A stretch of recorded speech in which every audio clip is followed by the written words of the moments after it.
Tahun 2006, Aldo dicokok polisi. Ia sudah sangat dalam jatuh ke dalam narkoba. Sampai kini, Aldo masih teringat jelas adegan demi adegan penangkapan dirinya. Gue tuh ketangkep tuh Februari 2006 gue ketangkep. Gue kirain bercanda. Pas gue ketangkep pertama, itu gue kirain anak-anak bercanda. Jangan bergerak, kabin dari kepolisian. Mau gue lempar sama dompet, apa-apaan lu, ya kan? Ternyata beneran. Di badan gue, itu ada sabung. Ada saku celana bagian dalam sini nih, ya, tempat taruh. Ya kan, otomatis gue nginep dong. Lagi di kosan, ada telepon dari tante. Langsung telepon. Bilang Aldo ketangkep. Langsung hari itu juga pulang sih ke Sukabumi dulu. Mama shock, nangis berhari-hari. Papa untung lebih tenang, cuman tetap aja shock juga. Kita semua keluarga shock kok. Tak ada lagi karir. Konsentrasi Aldo adalah bebas dari kecanduan. Wajahnya tirus, pucat pasi sepanjang persidangan yang cukup panjang. Lalu hakim memberikan vonis 2 tahun penjara. Bebas dari terali besi, 3 tahun Aldo bersih dari narkoba.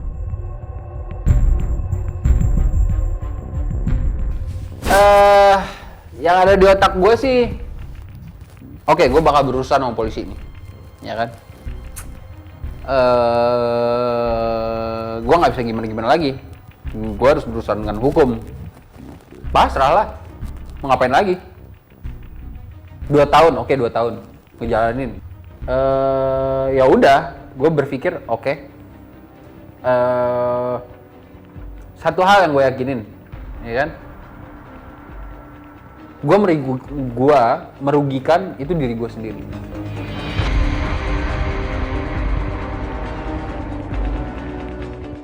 Tapi pertobatan Aldo mulai goyah ketika bertemu lagi dengan salah satu temannya yang pernah satu sel di penjara Cipinang. Tahun 2010, untuk kedua kalinya, Aldo tertangkap dengan kasus yang sama, yakni narkoba. Dalam penangkapan kedua ini, hampir semua orang termasuk keluarganya benar-benar sulit menerima. Tiba-tiba dia mepet gitu kan. Gue pertama-tama, ini apa sih ini motor mepet, ya kan? Rusuh pula gitu kan. Udah gue gas, ya kan? Gue gas depan, lagi ngegas, ada lagi mepet dari sebelah kiri. Akhirnya udahlah, gue masuk jalur busway. Gue niatnya mau ke tol langsung gitu kan. Ya udah, gue masuk jalur busway, terserah aja lu di belakang, ya kan. Tiba-tiba di depan, ya kan. Gue kan di jalan busway nih. Dia ngelewatin situ, terus berhenti di depan. Orangnya keluar nodongin pistol. Lah, kok nodongin pistol? Gue ngeliat dong. Lu ngapain? Maju aja terus, Dok. Lu gue bilang. Ini orang depan bawa pistol, ya kan. Masa gue terobos, ya kan. Gue bawa barang. Gue diborgol, dibahas segala macam nih. Dibawalah gue digiring, ya kan. Digiring ke tempat parkir gitu. Gue apa adanya dong. Ini belakangan ya gue tahu si itu mikirnya gini, kalau dibuang lewat jendela atau lewat pintu kelihatan kan. Jadi dia buangnya itu konsol tengah diangkat, dibuang lewat situ, makanya gue nggak kelihatan. Si ditodong pistol katanya. Gue ngaku gue buangnya lewat tengah. Gue kan nggak tahu, ya kan? Tapi gue dituduhnya mengetahui. Biarpun gue ngomong gue nggak tahu atau kayak gimana, polisi-polisi itu nggak sampai kepikiran kalau misalnya gue konsen ke jalan, ya kan? Gue nggak sadar kalau misalnya dia buangnya ke tengah situ, gitu kan? Tapi pembelaan gue seperti itu pun nggak dipercaya. Itu gue gedek banget tuh, sumpah. Gue gedek banget sama tuh orang. Lu kalau mau kayak gimana, kenapa ngajak gue? Enggak, Dok. Gue kirain kan bisa sekalian. Wah, parah lu, ya. Gimana dong, ya kan? Gue habis pakai barang sama dia, ya kan? Gue perlu bantuan profesional. Gue masuk ke dalam penjara ini, ya kan? Yang kedua kali ini, ya kan? Gue dengan berat hati, ya kan? Depresi, ya kan? Masih make.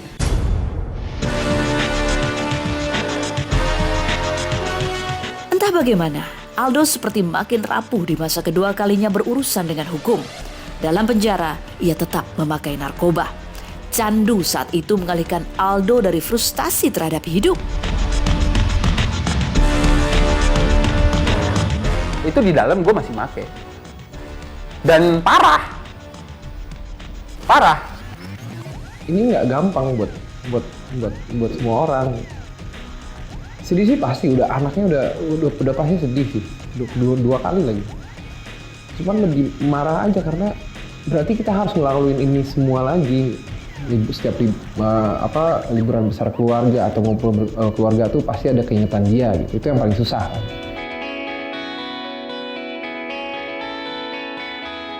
Lalu dalam pekan kehidupan penjara dan narkoba itulah, Aldo menemukan seorang malaikat penyelamat.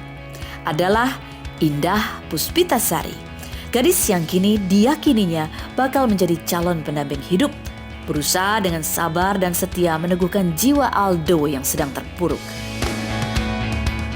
Iya, aku percaya. Nggak tahu ya, karena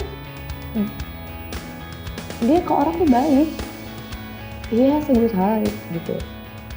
Dia bahkan kalau misalkan dia nggak punya uang pun, ada tamping yang misalnya belum makan berapa hari, walaupun dia cuma punya segitunya, dia bakal kasih gitu. Dan at the end of the day dia kelaparan, terus akhirnya dia nggak tahan kali nyeplos juga, aku lapar gitu ke aku gitu lah. Emang udah nggak ada sisa uang.